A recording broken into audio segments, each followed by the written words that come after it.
and then we have a decrease in finished and unfinished goods, the decrease raised by 2,000. And so we can also see here that the account balances in debit and in credit still balance. So we didn't make any mistake in recording the transactions to debit or credit. So that's a good sign. And that is our updated trial balance right here.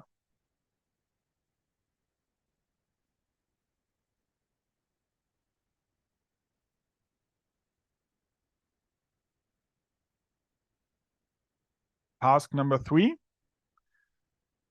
Make the end of period adjustments, including the correct accounting entries. Include the following information. So for number A, we have we have the expected useful life for all PPE, that is 10 years. And all PPE were purchased in January 2019, except for the machine in 1B.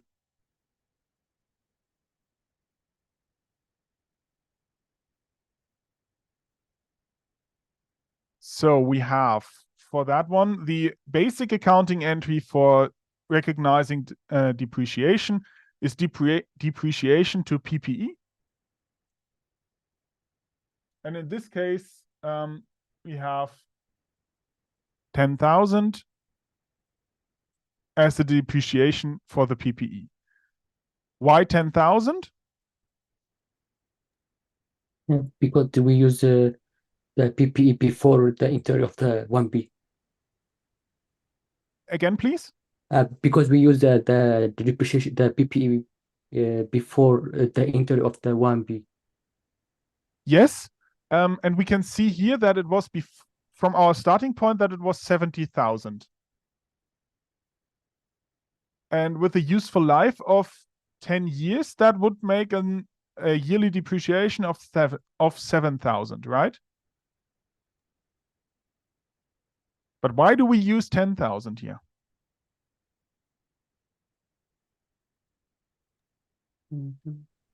Because we are only accounting for the other machines that we didn't purchase in the first task.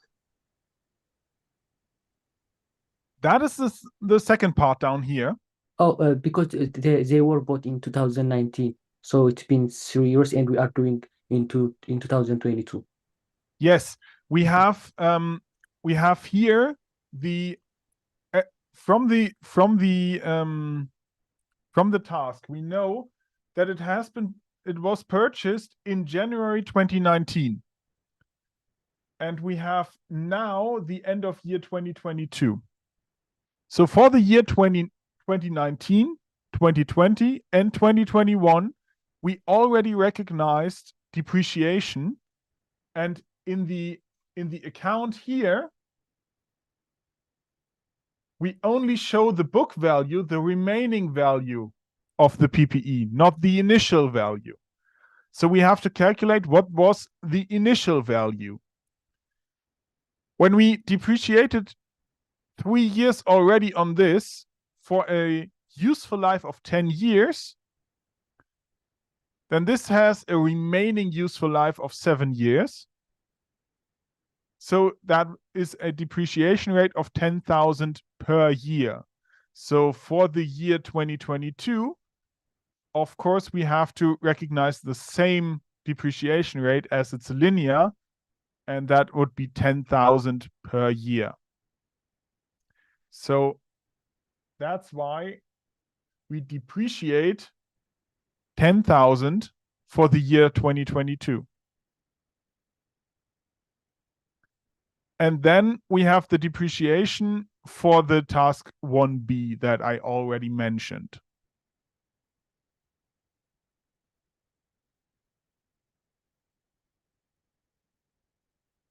So that is the depreciation for all PPE, property, plant, and equipment.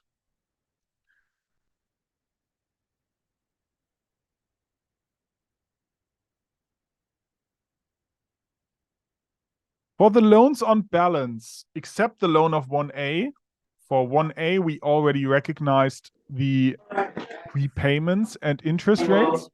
Sorry, Professor. Yeah. which formula I use to depreciate the PPE? Because I depreciate the purchase fee. For formula? 1B or for the others? For 3A. Yeah. For those we have, I can show you here. We have as a starting point, PPE is valued at 70,000. Yes. But from the task, we know that it was purchased in January of 2019. Yeah.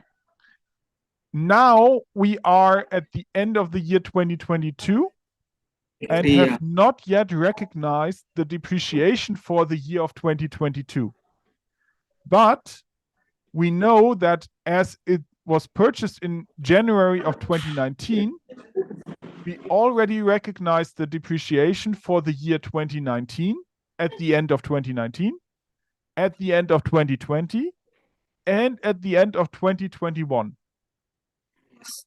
So we recognized depreciation already 3 times. Yeah. And 20. on the account here, we only show the remaining value, not the initial cost of the assets.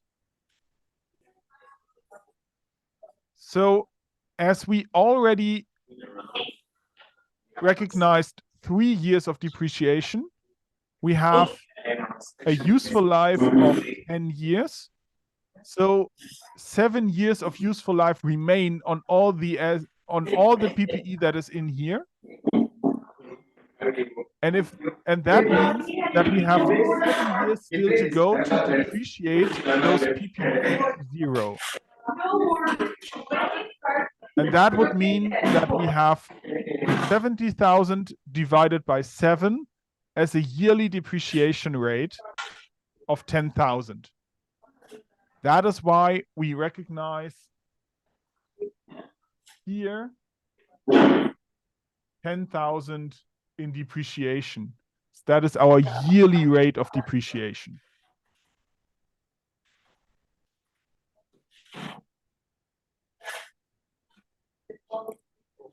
Because for the second depreciation, I got the 1350 for depreciation because I took 15,000 minus 1,500 over 10 years. I got 1350 for depreciation of 10 years.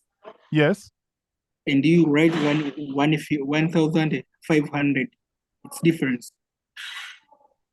Those are 2 separate things. So we have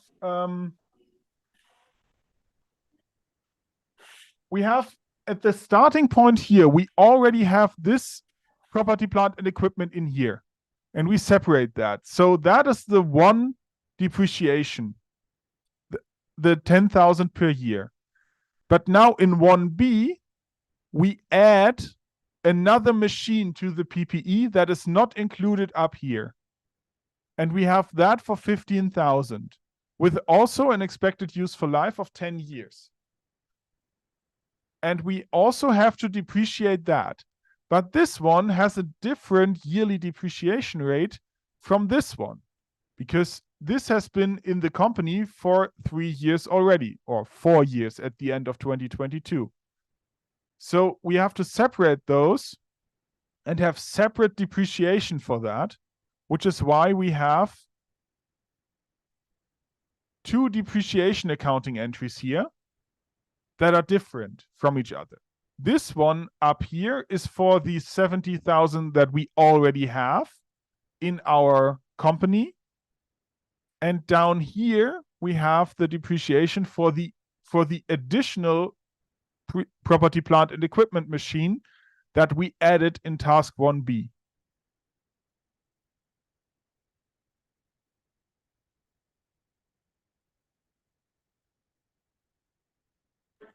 Okay.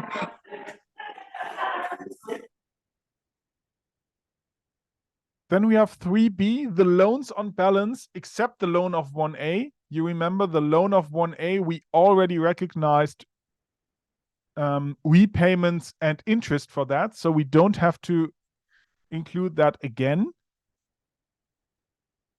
They have an interest of 3% calculated using the book value of loans recorded in the account. And the repayments in 2022 amount to 5,000. So in here, we see the book value of the loans. That is included here. That is the book value. So the interest on that would be 3% of the 59,000, which is 1,770, and the repayments are 5,000. So we reduce loans and reduce cash for 5,000 for the repayments. And we have an interest expense here and a cash account to pay the interest on that. So we have an expense here and we reduce cash with both as we pay out to the bank for these loans.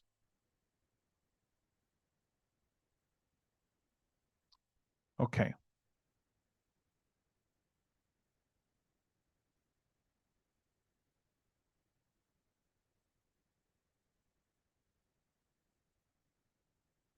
So after that, for task number 4, we prepare the adjusted trial balance, including the end of period adjustments.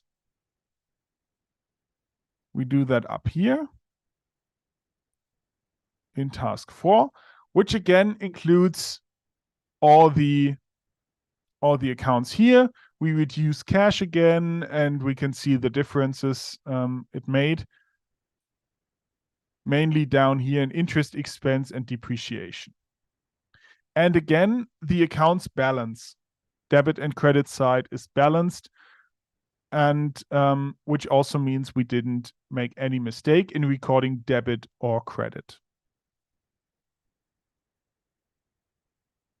And from that, we have to prepare the financial statements, including the income statement, statement of retained earnings, and the balance sheet, and also post the necessary closing entries. So this is something we did last week, which concluded the accounting cycle, where we now have the income statement, where we take all the accounts from the adjusted trial balance from task 4 and use all the relevant accounts for the income statement. Those are this category here. So we have the revenue and all that, and all these expense accounts. And as we ordered the trial balance, it's a lot easier to construct that. Because we have revenue, then we have cost of material, decrease in finished and unfinished goods, personnel expense, administrative expense, interest expense, and depreciation, which amounts to a net income of 10,530.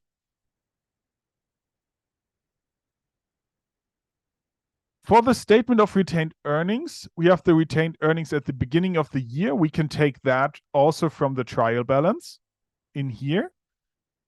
That is 1,000. We add the net income from the income statement and get to a subtotal for the amount of the retained earnings. Then we have less dividends because we also know that from the trial balance here that we paid out 4,000 in dividends on the year. And then we have the retained earnings at the end of the year valued at 7,530. That is our amount for the retained earnings at the end of the year 2022.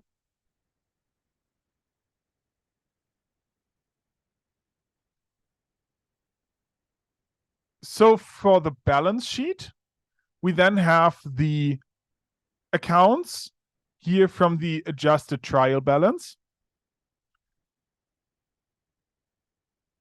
but with the difference that we have the retained earnings on here. We don't show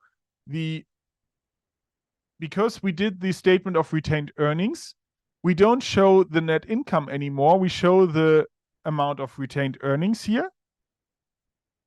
That balances. Otherwise, it's just the same as the account balances from the trial balance of 4. And then we have the closing entries that we did last week. So we have revenue, and we closed that to the income summary. We have all the expense accounts that we close to the income summary. We close the income summary to the retained earnings. And we close the dividends to the retained earnings. And after that, we are done with the accounting cycle and ready to start the next year.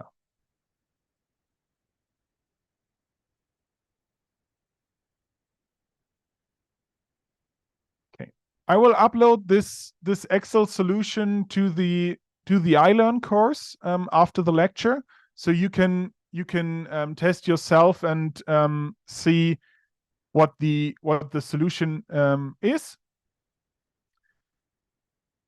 It is very important for you to be able to do the tasks that are given in the accounting cycle exercise, because this includes all the exercises, most crucially the accounting entries that we did during this year, during the semester up to this point.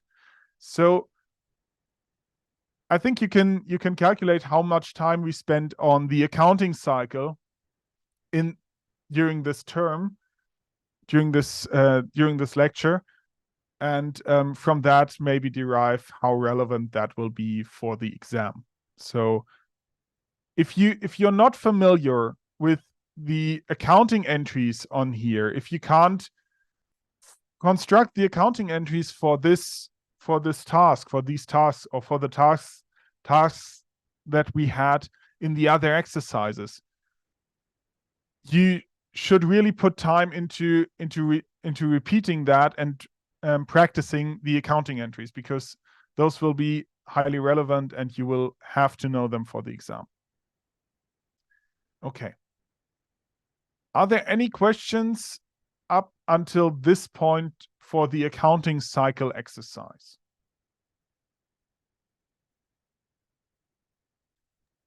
I have a question. Yes? So when you say like book value, does it mean like the given questions? What like the meaning of book value? The book value is the current value an asset or a liability has on the balance sheet. Oh. So we have to separate between initial value and book value. Initial value, for the example for these PPEs here, we have a book value of 70,000. That is the current value it has on our balance sheet. The initial value of all those PPE was 100,000. So from these 100,000, we depreciated 3 years, so 30,000, 10,000 per year, to form the book value of 70,000. The book value of any asset and any liability, mainly relevant for assets, is what you see currently on the balance sheet. And the initial value is what it once cost you to put on the balance sheet. That is the main difference between book value and initial value. Got it. Thank you. Yeah. Another question, please? Yeah. The question from question 1, when the customer bought the finished goods, Yes. for the 4,000 will go to the account receivable and to the account of sales revenue. Yes. 4,000. Yeah, but the invoice is coming in January. About the book value of the finished goods about 3,000. Where can be placed for 3,000? If the invoices will be current. The invoice is the accounts receivable account here. The book value of 3,000, not for 3. Yes, of 3,000, yes. Yeah. that is this one here is, we have to separate this transaction into two. So we have, let's assume it's a situation like in a supermarket at a cash register. So this transaction right here is, if we saw the accounts receivable as a cash account, and this here is what the customer pays in cash at the moment to the cashier, which is put into the cash register, the amount of money. This here is the taking of the product home by the customer. And those values differ because shops calculate to make a profit. So they sell an item for more than what they paid for it. That's typically how almost any shop works. So you buy product in bulk for a lower price and sell it for a higher price individually to customers. So our company initially paid 3,000 for this good, for this product, which is put into finished goods with the amount of 3,000. So now we have to remove that from the inventory for the amount of 3,000, because that is the value that the asset has in our books right now. So finished goods is an asset account. We have to credit that with 3,000, and the corresponding account is decrease in finished and unfinished goods. And on the other hand, we get paid 4,000 and make a profit from that. So we make revenue 4,000 and we get the money or an invoice of 4,000. So in this difference between 4,000 and 3,000 is where our profit is made. That is where the profit results from, right here. Because the 3,000 will receive after next month of January, not December. We So don't receive 3,000. This is kind of, so to speak, we give out 3,000 as the product that we let the customer leave with. So the customer takes the product, leaves with the product. So it leaves our hands, our shop is valued at 3,000. So that leaves us. And this, we receive 4,000. This is what we receive. This is what we give out.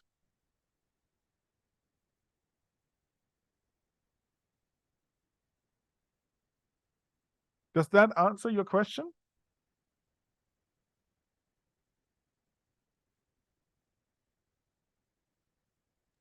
It's much complex because the debt is different, but I don't know how can it be placed on this journal, because this 3,000 is not my money, but it's like invoice to be paid. No, the 4,000 is the invoice to be paid this year. Accounts receivable. This is the invoice that we sent out.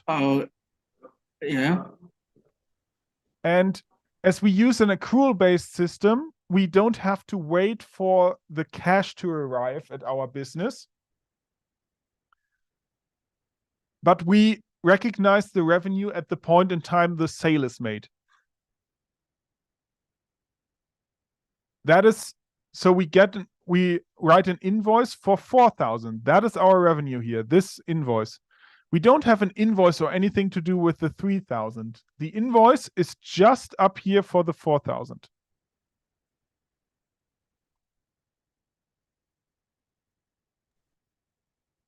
At this time is correct, yeah, and I understand because it's correct enough. Okay.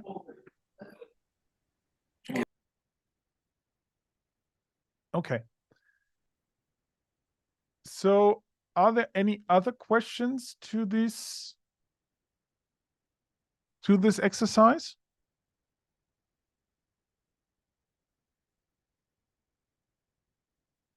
Okay. I will upload those solutions to the iLearn course after the lecture, as I said. And so please revise your answers to that, and you have an exercise to practice for the exam. Okay. So now I will go on with the lecture with number 5, specific aspects of accounting. So now we get into more specific aspects, as we now know about the basic transactions and accounting standards, that we have the basic concepts that we need to apply to accounting. And now we get into more specific aspects that might be a little more complicated. And this is what we will do. Today we will take a look at assets, payables and receivables, and provisions, which is a huge, diverse group of aspects, I would say. And the next time we will also take a look at mergers and acquisitions and goodwill, group accounting, consolidated financial statements, and then the most complex aspects that I will just mention, that you will not have to work with, so to speak.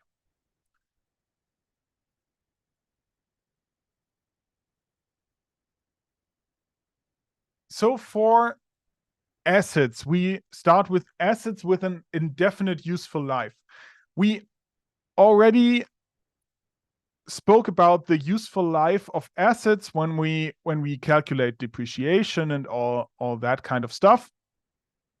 So we have, for depreciable assets that are only non-current assets, so only non-current assets are here, are relevant here, because current assets are not depreciated no matter what we do with them.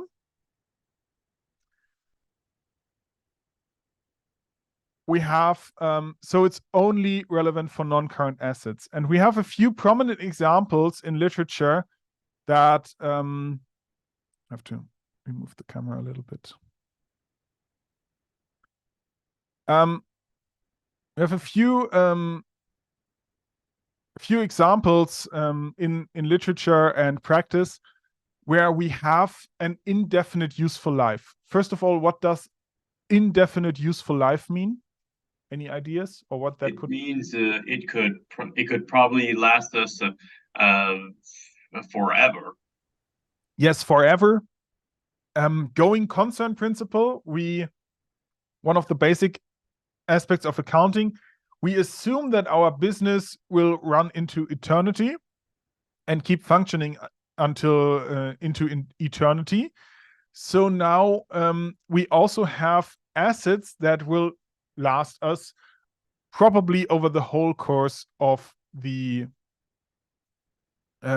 business run. So we have, first of all, land, which is dealt with in IAS 16, which is the standard for property, plant, and equipment.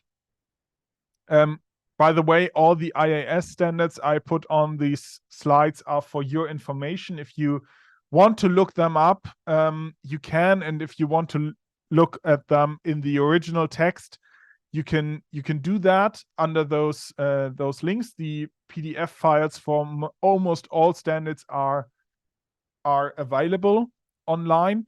You can also have them in a written form, but that is obviously not relevant for the exam. That is not relevant exam information, that you know any kind of paragraphs from the financial statements or from the IAS standards by heart. And you can also not use the IAS standards as a resource in the lecture, in the exam. So you don't need to know by heart where they came from which paragraph, but only understand the concept, the underlying concepts. So land is one of the most prominent examples of tangible assets that have an indefinite useful life. We already discussed that, that land cannot go anywhere, and it will exist into eternity. There might be special cases where land could be depreciated if it is used for a specific task, like agricultural purposes. Then there might be something, some indicators, but we will focus on the indicators a little later. So also, in addition to the land, we have intangible assets that might be relevant for the indefinite useful life. And the standard says an entity shall assess whether the useful life of an asset is finite or indefinite. So what we have here is we have to assess on a single asset basis for every asset that we have if it has an indefinite useful life or what its useful life is. We have the special case of brand names here mentioned here because brand names is a special case within this category. For brand names, the standard says that we have to always assume an indefinite useful life unless we decide that we won't use it from a certain point in the future. So yeah, whenever you don't have any kind of indication that an intangible asset might run out of value or might be used up in the future, you have an indefinite useful life for intangible assets, specifically for brand names, most importantly for brand names. Also, specific patents, usage rights, and licenses might have indefinite useful lives. That is also something we have to decide on a single asset basis. As for example, patents may run out after 10, 20, 50 years. That depends on the patents. But you can also have indefinite usage rights or licenses coming from wherever. The implications of an indefinite useful life are that we have no yearly or periodical depreciation. We don't have any kind of stable rate of depreciation for these assets. So what are the possibilities for changes in value? I mean, when we don't have any kind of depreciation, we would just carry forward the historical cost of the asset until eternity. But what happens if we have a change in value? Any ideas? Or if we now know something, the brand name is worth a lot less, what would you do? Would you remain that, or would you keep that at the historical cost on the balance sheet? No, because we have to put it at its worth, so we can judge how much we have in our balance sheet. No. Yes, we do that. We have, and that is correct. For typical like property, plant, and equipment, we do that with the yearly depreciation, because for most tangible assets that are not land, obviously, we kind of assume how long we can use that asset and then depreciate that accordingly because it loses value over use. For a brand name, that might not be the case and might be even the adverse effect. I mean, the more we use a brand name, the higher in value it might get. But if it loses in value, we need to have kind of a mechanism in place to reduce that value, as we have to show the real value of our assets on the balance sheet. So we have value changes over time. We have impairment for the indefinite useful life assets. Keep in mind, we also have the impairment for assets that have a definite useful life. That is also possible that we have impairments here. But today or in this case, we just focus on the assets with an indefinite useful life. So there's a kind of cryptic sentence in the standard. An asset is impaired when its carrying amount exceeds its recoverable amount. And we will take a look at what that entails for all assets. This concept is used for most assets, most notably except inventories. So all assets that are on our balance sheet, except inventories, are here are subject to impairment, and also typically not subject to impairment is cash and cash equivalents. So inventories, cash, and cash equivalents is typically not used for, or impairment is typically not used for inventories, cash, and cash equivalents. In this case, we will focus on intangible assets with an indefinite useful life, which is typically a very small group within the asset category. The purpose of this impairment process is to reevaluate an asset that lost a significant amount of value and account for such an event. So if there are any indications that our asset lost in value, even though we assume that we can use it for an indefinite time, we have to account for that. That is something we explicitly have to do. So we have to have an impairment test that we have to perform whenever an indication of impairment is given. So we have that impairment, an indication for impairment. What might an indication for impairment be?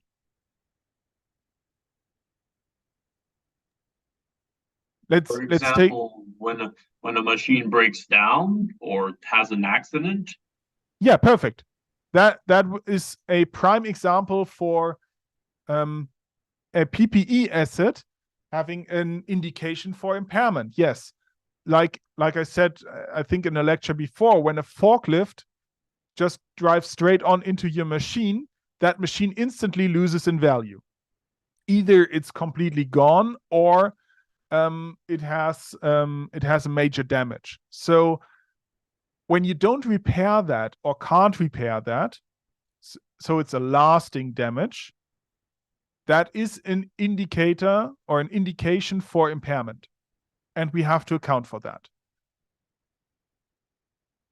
And in the case of assets with indefinite useful life, we have a special case that we have to test at least yearly for indications of impairment. So we have all our assets that are that have an indefinite useful life, and management or whoever in the company has to take a look at the end of the year at each of these assets and see, are there any indications of impairment, yes or no? And if there are, we have to perform the impairment test. So how does this impairment test work? It's a little complicated, and we will simplify that a little bit. We have two central concepts for that.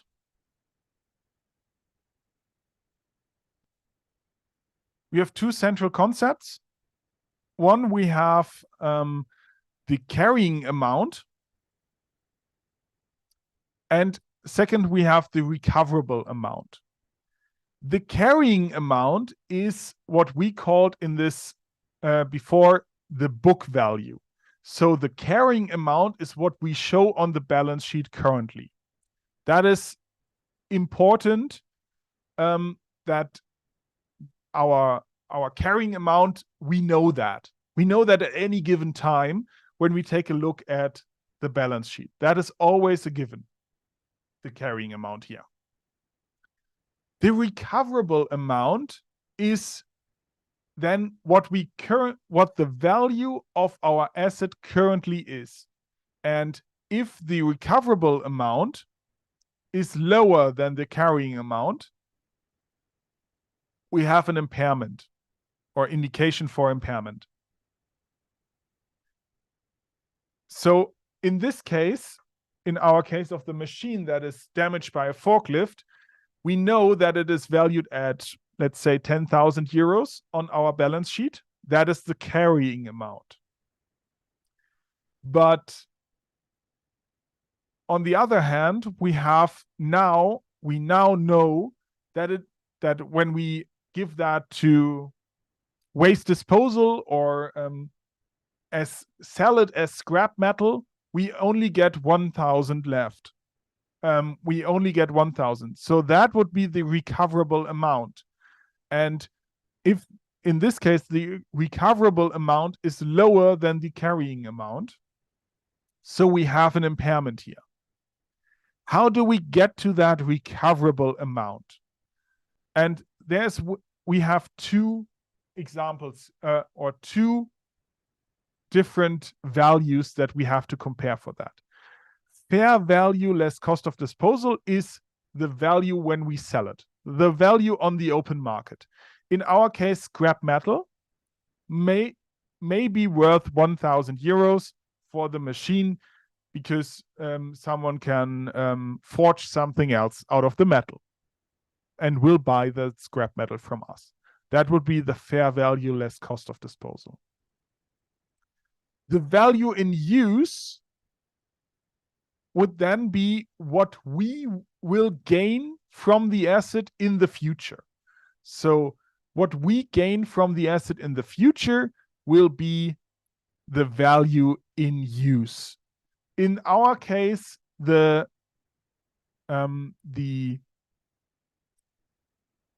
machine is completely damaged, so we don't have any value. The value would be 0. So we have 1,000 as scrap metal selling price and 0.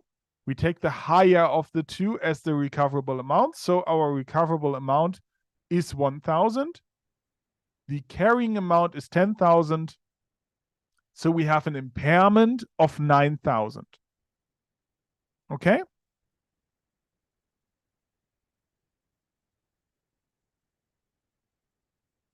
Let's take a look at a real life example for that.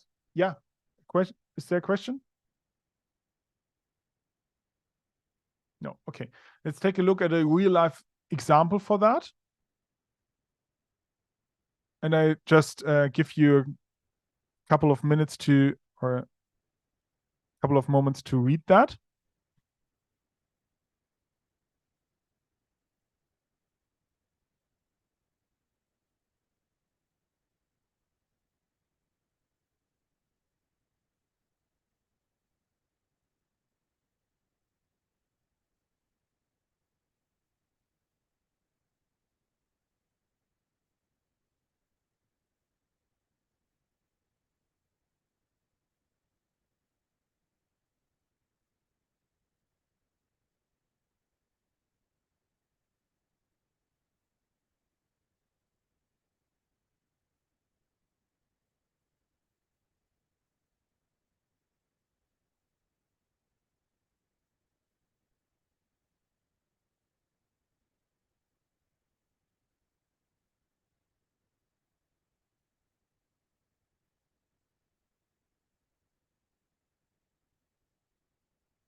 Okay. Any ideas what's going on here with Siemens and the energy crisis from the war in Ukraine?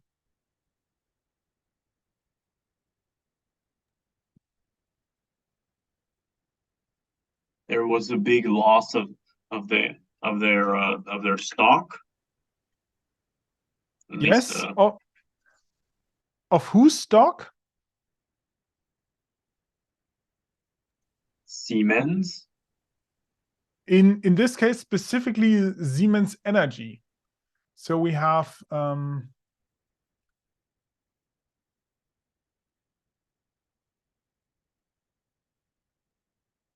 this sentence here is central.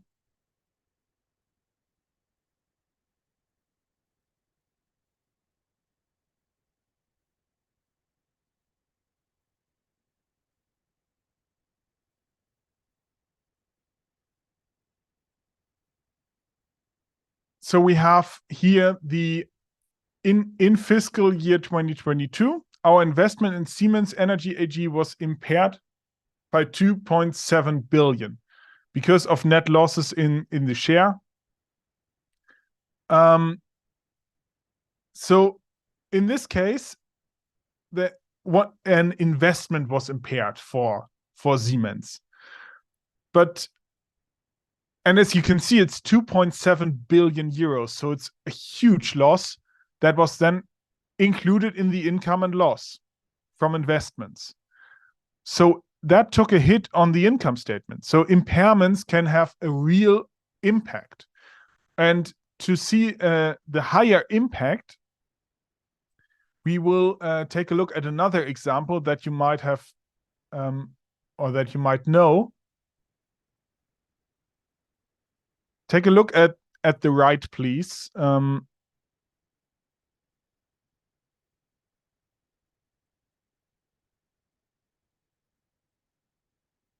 you can see Adidas AG, which is an ad hoc notice to investors. This is always relevant when there is a significant event taking place at a company that the investors or potential investors have to be informed about immediately. So something that cannot be included in the financial statements or in the annual report, as it requires immediate action or poses a immediate threat to the company. And this is something also because of insider trading, because insiders might then use that information, that internal information to trade in stocks. So they put that out publicly. This is a statement from October 25th, 2022, so over a year ago, where Adidas terminates the partnership with Yi for the Yeezys shoes immediately because of anti-Semitism and other sort of hate speech. So they had a huge branded collaboration with Yi for Yeezy shoes mainly, and they terminated that. So they write down here, this is expected to have a short-term negative impact of up to 250 million euros on the company's net income, given the high seasonality of the fourth quarter, which means they won't be selling any kind of shoes with that branding anymore. Which is a huge part, of course, for their business. And 250 million negative impact is huge even for a company as big as Adidas. So let's assume that the brand name, let's assume as a brand name,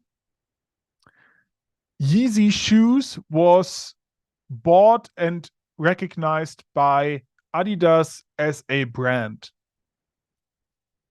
So we assume that the carrying amount of the brand name as an intangible asset with an indefinite useful life was 600 million euros. We have a value in use after the event of 0, because this is in this category here, the value in use, because we assume that Adidas will never go back from this statement and will never sell any kind of Yeezy products again. So value in use for Adidas is crumbled to 0. The fair value less cost of disposal might, let's assume, would be 50 million euros. Because there is always the possibility, even after all those controversies with the brand owner or with Yi, that there might be some other competitor willing to take over that brand name and maybe rebrand or just use the brand name. So for that, we assume another kind of competitor might pay Adidas 50 million euros for the brand Yeezy. So how high will the impairment be on this brand in this case? Or is there even a case for impairment here? What do you think?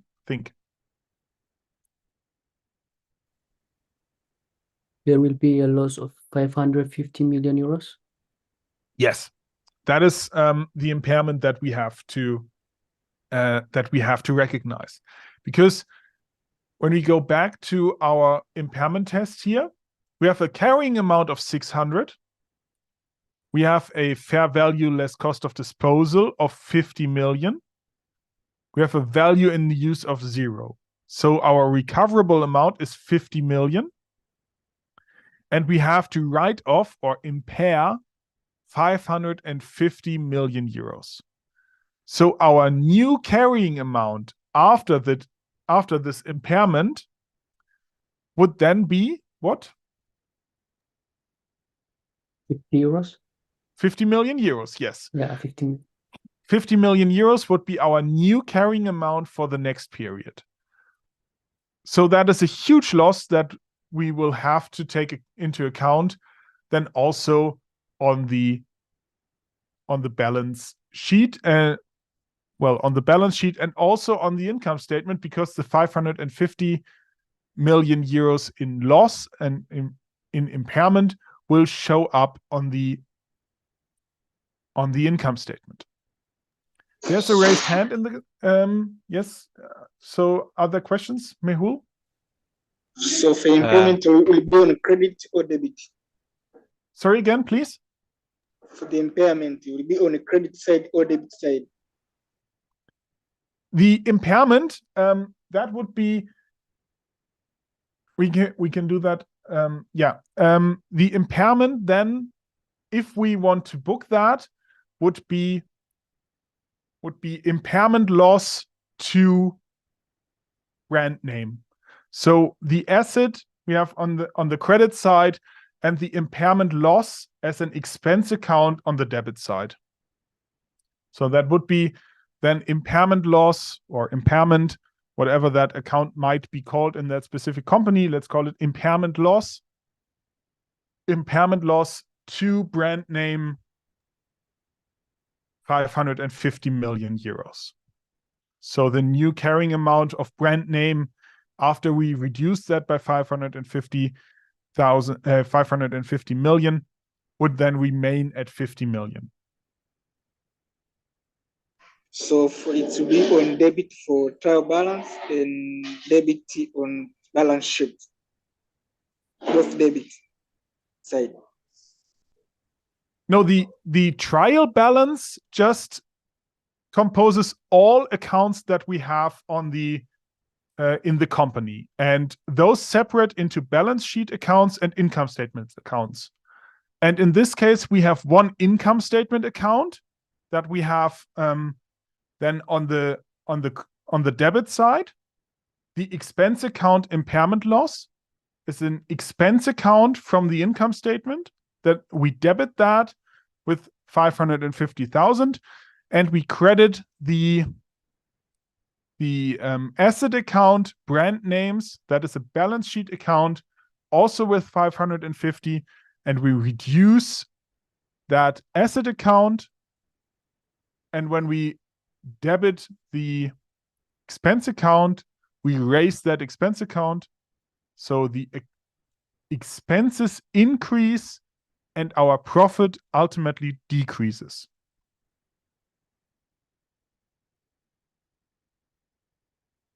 There's another question?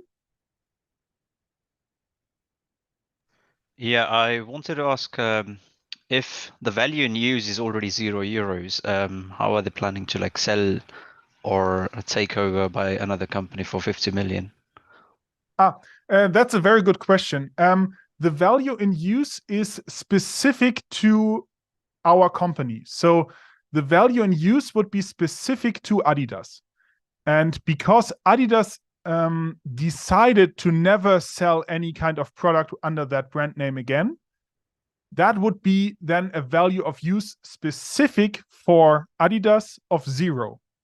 The value in use for any other competitor that might still want to use that brand name might be higher. So we assume someone else might pay 50 million. That might be their, let's assume that that would also be their assumed value in use for another company. So hypothetical example, but maybe Nike wants to buy the brand Yeezy. So they might for themselves calculate, we still want to use that brand. So our value in use might be 100 million. And to make a bargain purchase, we pay Adidas 50 million for it. Because Adidas just wants it gone, right? So they might accept 50 million for it, but we will use that in the future, and our value in use might be 100 million. Does that answer your question? Yes, completely, yeah. Okay. Thank you. Okay. Before we move to the internally generated assets, are there any questions on the impairment process right now? No. Okay, so I would say we take a little break. I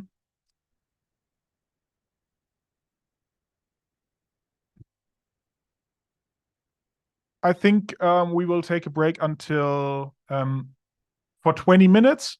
So 22:04 we will meet again here, and then we take a look at the internally generated assets. So see you then in 20 minutes.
Okay, welcome back from the break.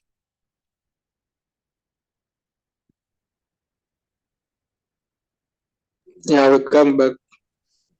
We will now get, after the impairment, get into the topic of internally generated assets. So we spoke about bought assets mainly in this course up until now. But of course, assets can also be internally generated. I don't talk now so much about inventory or inventory, current assets, but mostly non-current assets that are internally generated, which means produced by the company itself using at least partly resources that the company itself has. So we have here to separate between PPE, property, plant, and equipment, and intangible assets, because that is the handling of those is pretty different from property, plant, and equipment. So PPE, to reiterate, are tangible goods for which, if self-constructed, there are typically reliable cost control and records available. So in this case, for property, plant, and equipment, for any kind of machinery we build ourselves, self-constructed machinery, we typically know what kind of resources went into that process, be it materials, raw materials, manpower, power supply, all that kind of stuff. So therefore, these costs can be used for the calculation of an initial recognition value. So the underlying principle here, whether it's acquired or constructed, that would be the same, that the book value at initial recognition is the cost of all components, that those equal. So it doesn't matter whether we buy a finished good, a finished machinery, not finished goods in the sense of inventory, but a finished machine that we put into our factory, or if we manufacture that ourselves. The principle is that the book value at the initial recognition is the cost of all components combined. So when there is only one component that we buy, only one, so we buy the machine as a whole, that is the cost of all components, and that is the book value at the initial recognition. That is the primary case that we had all semester long for recognition of PPE. If we buy that as parts, for example, and we then have our own people manufacture that to the point of usage, to the point where we have a machine that is usable in our factory, then we have, as a cost of all components, we have the components, the parts that we bought externally, but also a major component that is put in there is the labor that our workers put in. So the cost of the labor that our people put in there is also part of the cost of all components, and therefore part of the book value at initial recognition. That works the same way for inventory, but inventory typically is not in this category of internally generated or self-constructed assets. Inventory is dealt with in a different category, but the principle is the same. So cost of all components is the book value of our asset. So just keep that in mind. For intangible assets, that identification of cost might be difficult in practice. Of course, that is very easy when we buy any kind of asset externally, because then the cost of all components, of course, is the cost of what we paid for it, or the purchase price of the asset. For example, when we go back to our brand example that we sell as Adidas for 50 million euros. If Nike buys that is an intangible asset, and the cost of that would be 50 million. So that would be pretty easy to identify the cost. But for an internally generated asset, when we deal with intangibles, that's a lot harder than to deal with tangible assets. As I said before up here, specifically property, plant, and equipment, we have typically reliable cost control and records available. We know typically how many people spend how much time at constructing the PPE. That is typically the case. But for intangible assets, that is typically not the case. So the central question here is, what is the cost of an internally generated asset? That is absolutely central here. So we have an example here of an internally generated software, a prime example for something that we have might have in a company. Not only a IT company, but any kind of company might use an internally generated software that some kind of employee wrote.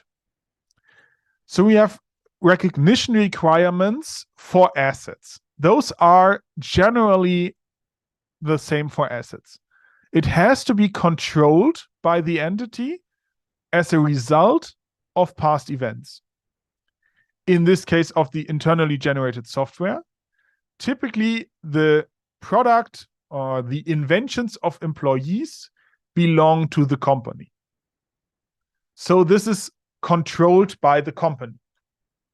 And as a result of past events, the past event would be, or the events would be the occasions where the employee worked on that software. Those are the past events. So an employee sat at the desk and typed code for the software. That is the past event. So the first one is typically met. The second one is future economic benefits are expected for the entity from this software. So,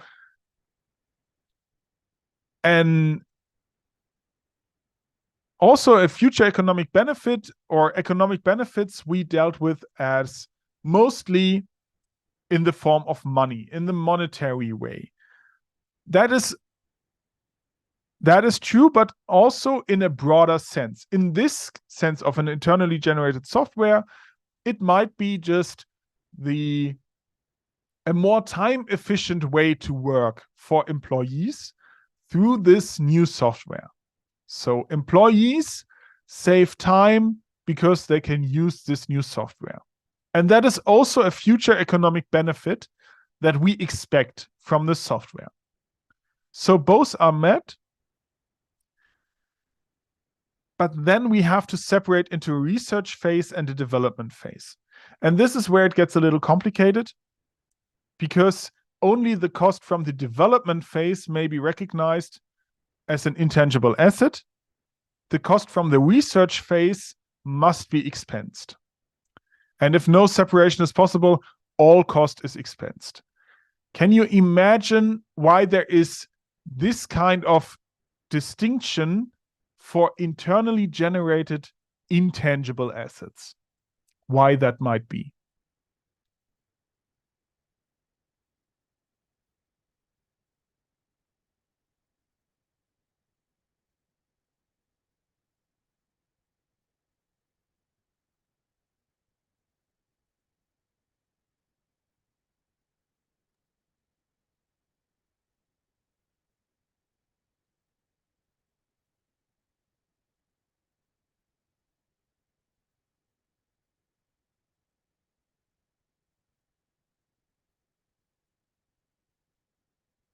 Any ideas?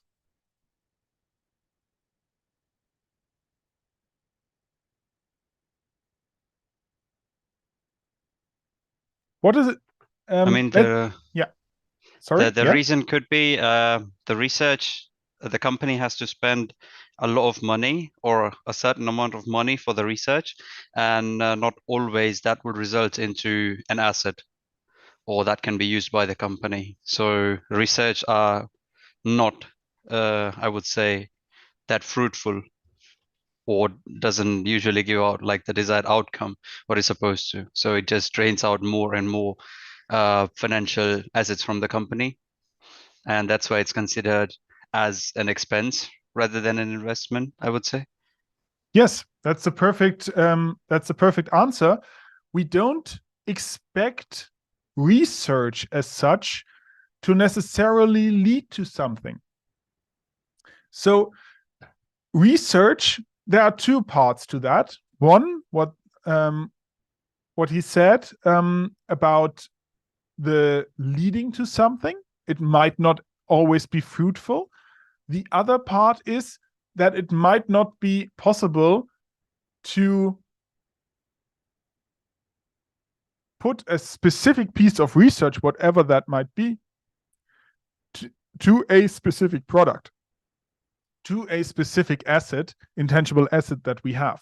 That might also just be you are in your lab and do something. You might use that in the future for multiple assets, maybe. Then that's perfect. But you might not use that at all. So you can't really pinpoint that to a specific asset. Yes. And our overall aim in accounting or in generating financial statements, meaningful financial statements, especially according to the IFRS, is to inform investors. And to inform our investors, we have to paint a realistic picture of the company. So all this research that we do, that's important, especially this year, especially is important for one kind of companies. Has anyone any idea what kind of companies might be hugely relevant here for the intangible assets, especially for research and development phase distinction? Microsoft. Microsoft, for one hand, yeah, but I would say Microsoft has a very high rate of development as opposed to research. I think they have a lot of research, but also a lot of people have specific ideas what they want with that. Yes, and of course, for the internally generated software, Microsoft is one of the prime examples, yes. But then more maybe general? pharmaceutical companies? Yes, perfect. Pharmaceutical companies is the one I meant here. Pharmaceutical companies have a huge amount of research.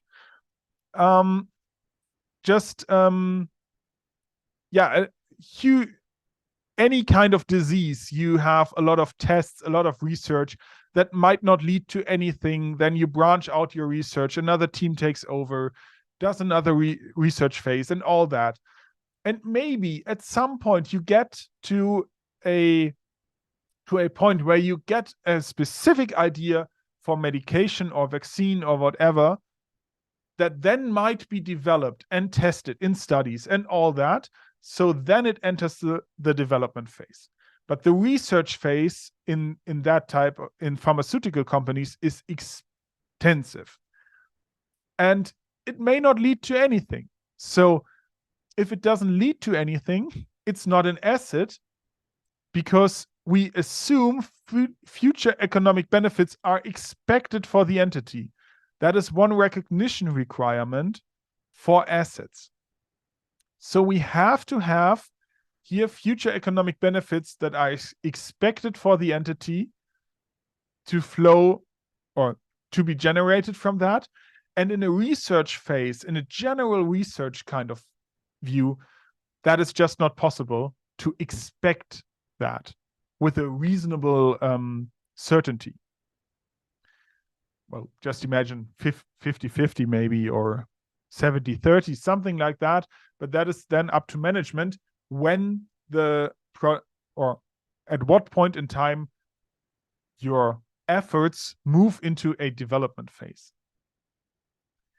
Because what does that entail when we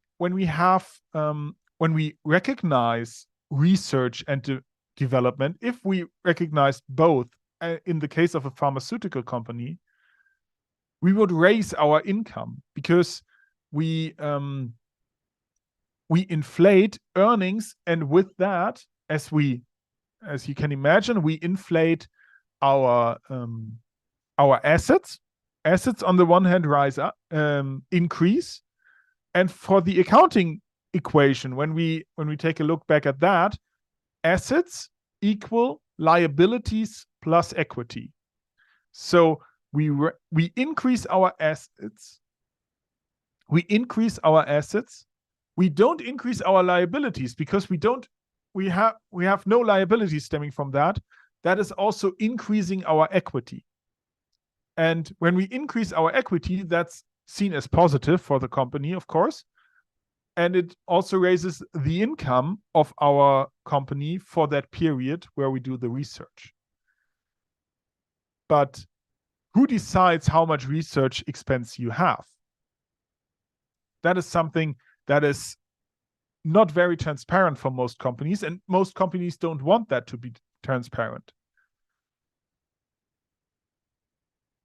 So we have a high use or high risk of misuse of this internally generated intangible assets if we don't have that distinction into research and development. Because in the development phase, we expect economic benefits. We expect that a product results from our efforts.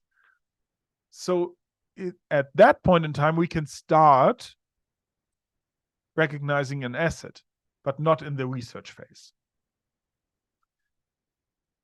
The sentence down here is also central. If there is no separation possible, all cost is expense. And in the context of pharmaceutical companies, this one is pretty important because it tells your competitors information when you start recognizing internally generated intangible assets, especially in the context of pharmaceutical companies. Because then in your annual report, you have to specify what kind of asset that is. And maybe you don't want your competitors to know what you're working on. So they will maybe say, oh no, we can't distinguish between research phase and development phase. We are in a too early stage. We don't expect the economic benefits at this point in time. So we just expense all of that. Does that make sense to you? Yeah. Yeah? Yes. Yeah, okay, good. So that is the distinction we have here with internally generated assets, intangible assets, that we have this separation into the research phase and the development phase. Okay. Then we get to another topic that is highly relevant for all companies that are in business internationally. And that is foreign currency assets. Let's take a German company with a factory building in the USA. So we have a German company that is based and managed from Germany,